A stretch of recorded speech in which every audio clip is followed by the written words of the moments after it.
Hello friends, welcome to Sai's Head. இன்னைக்கு நம்ம வீடியோல ஒரு டிஃபரண்டான டிஃபன் தான் பார்க்க போறோம். வாங்க எப்படி பண்றதுன்னு பார்க்கலாம். இதுக்கு ஃபர்ஸ்ட் அரிசி எடுத்துக்கலாம். புழுங்கல் அரிசி எடுத்துக்கலாம். இது நான் இந்த கால்படியால அரை எடுத்துர்க்கேன். எடுத்து நல்லா செவக்க வறுத்துக்கலாம். இப்போ நம்ம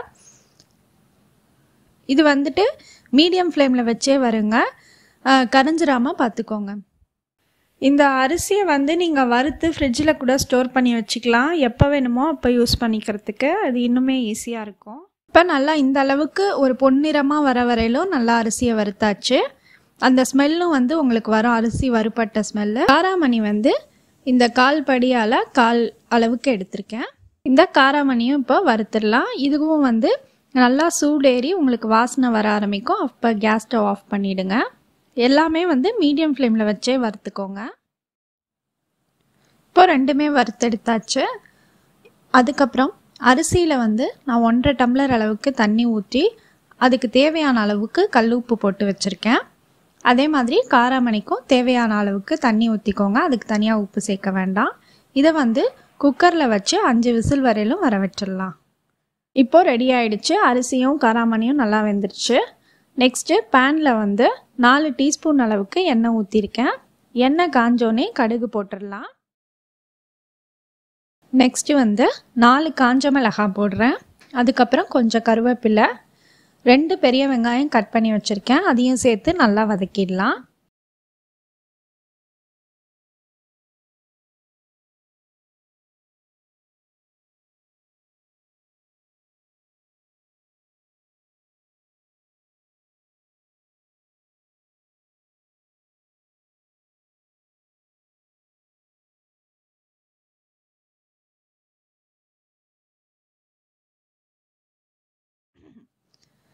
இப்போ வெங்காயம் நல்லா வதங்கிடுச்சு.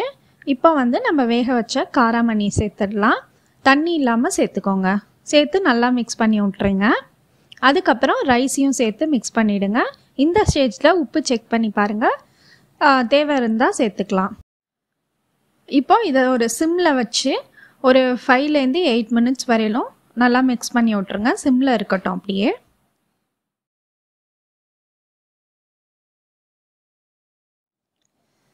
ஃபைனலாக தேங்காய் துருவல் ஆட் பண்ணி மிக்ஸ் பண்ணிடலாம். நான் இப்போயே ஆட் பண்ணி மிக்ஸ் பண்ணுறேன். நீங்கள் சாப்பிடும்போது கூட ஆட் பண்ணிக்கலாம்.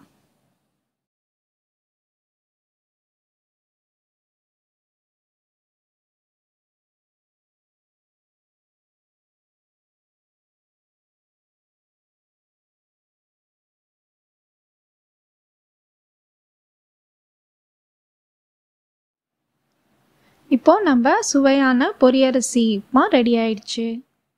உங்களுக்கு இந்த வீடியோ பிடிச்சிருந்ததுன்னா மறக்காமல் லைக் பண்ணுங்கள், ஷேர் பண்ணுங்கள், கமெண்ட் பண்ணுங்கள். நம்ம சேனலை சப்ஸ்கிரைப் பண்ணுங்கள்.